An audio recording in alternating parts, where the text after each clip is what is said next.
오늘도 주의 말씀으로 하루를 시작하려는 여러분들을 환영하고 축복합니다. 오늘 잠언 세 번째 시간 1장 7절에서 9절의 말씀으로 함께 은혜 나누기를 원합니다. 성경 말씀 봉독하겠습니다. 여호와를 경외하는 것이 지식의 근본이거늘 미련한 자는 지혜와 훈계를 멸시하느니라. 내 아들아, 내 아비의 훈계를 들으며 내 어미의 법을 떠나지 말라. 이는 내 머리에 아름다운 관이요 내 목에 금사슬이니라. 아멘. 먼저 7절을 살펴보면 여호와를 경외하는 것과 지식을 동일한 것으로 말씀하고 있습니다. 지식은 우리가 이미 앞에서 살펴본 바와 같이 1장 2절에서 여호와를 아는 것이 지식이라고 말씀드렸습니다. 그렇다면 경외한다는 것은 무슨 뜻일까요? 사전적 뜻을 살펴보면 두려움이라고 말하고 있습니다만 우리가 흔히 알고 있는 공포 또는 무서움을 뛰어넘는 감정을 말합니다. 딱히 설명을 하자면 이유 따위를 설명할 수 없는 공포를 말하는 것이죠. 즉, 이 땅에 존재하지 않는 두려움, 바로 그것이 경외함의 느낌입니다. 그러나 우리가 느낄 수 있는 또는 표현할 수 있는 한계 때문에 경외하다는 두려워하다라고 밖에 설명할 수 없는 것이죠. 그러므로 우리가 여호와를 진심으로 두려워할 때에 참 경외함을 비로소 알게 될 것입니다. 마치 우리가 공포스러운 일을 만나게 되면 완전히 무장해제가 되어 아무것도 할 수 없고 그 명령에 순수하게 따를 수밖에 없는 것과 같이 경외함이란 우리에게 무엇인가 작용하지 않아도 자연스럽게 그가 원하는 대로 행동하게 되는 것을 말합니다. 그렇다고 해서 그가 원하는 것, 그가 조종하는 것 또는 우리의 인격을 말살하는 것은 아닙니다. 오히려 우리가 더욱 인격적인 대우를 받고 또 여호와의 섬김을 받게 되는 것, 바로 이것이 우리가 흔히 알고 있는 공포와 두려움과의 경외함의 차이입니다. 바로 이러한 것을 아는 것이 지식이며 이 지식이 모든 지식의 근본이 되는 것입니다. 그러므로 우리가 여호와로 말미암아 가장 인격적인 대우를 받으며 최상의 섬김을 받고 있다는 것을 아는 것, 바로 이것이 지식이 되는 것입니다. 그러나 어리석은 자는 지혜와 훈계를 멸시한다라고 말합니다. 이들이 멸시하는 이유는 단 한 가지 이유입니다. 바로 지식이 없기 때문에 그렇습니다. 만약 이들이 지식이 있다면 지혜와 훈계를 사모할 것이 분명합니다. 그래서 여호와를 경외하는 것이 지식의 근본이라고 말씀하실 때에 그 근본이라는 단어에는 최상의 것이라는 의미를 가지고 있습니다. 그리고 여호와를 경외한다는 것은 결국 여호와를 아는 것이 되는 것이죠. 이어서 8절에서 9절을 살펴볼 때 내 아들아 라고 시작하고 있습니다. 내 아들이 의미하는 바는 아버지로서 매우 친근한 사이임을 표현하고 싶은 것이죠.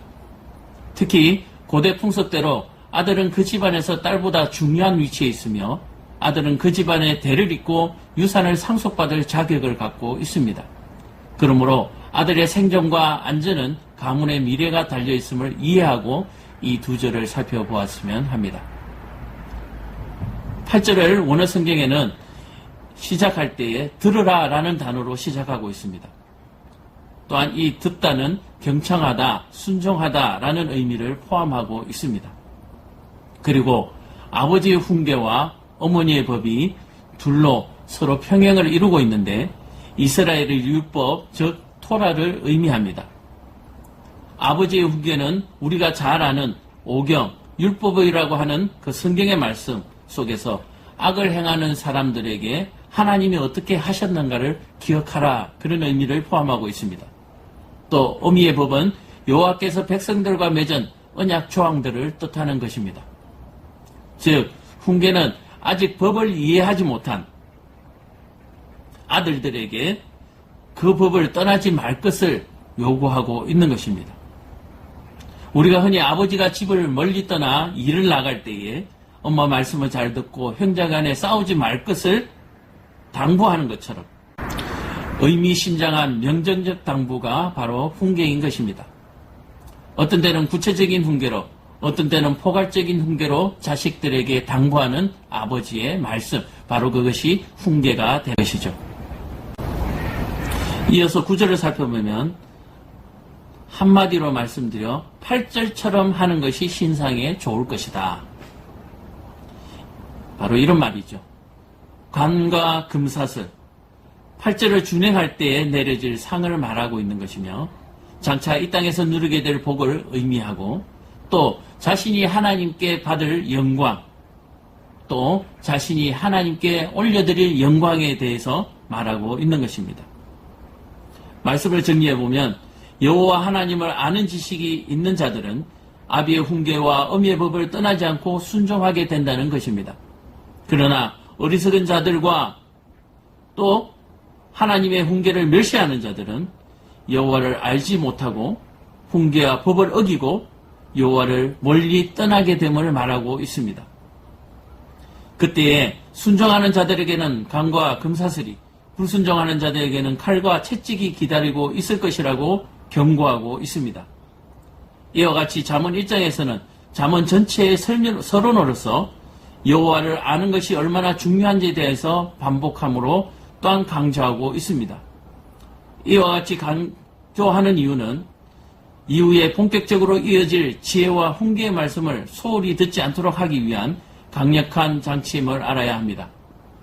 그러므로 우리는 사모함으로 잠언의 말씀을 대하고 이 잠언의 훈계의 말씀을 떠나지 않게 해달라고 여호와께 기도하는 마음으로 말씀을 만나길 바랍니다. 그렇다면 오늘 7절에서 9절이 주는 우리에게 보물은 무엇인가? 여호와를 경외함으로 말미암아 우리가 인격적인 대우를 받으며 전능하신 여호와의 섬김을 받는 존재가 됨을 아는 것입니다. 여호와의 경외함에 떠난 어리석은 자들은 이 땅에서 마귀의 종, 사탄의 종으로 살다가 영원한 칼과 채찍의 형벌을 받게 될 것입니다. 사랑하는 성도 여러분, 오늘 하루도 이 말씀을 기억하며 여호와를 경외하는 한 날이 되시기를 간절히 소망합니다. 기도하겠습니다.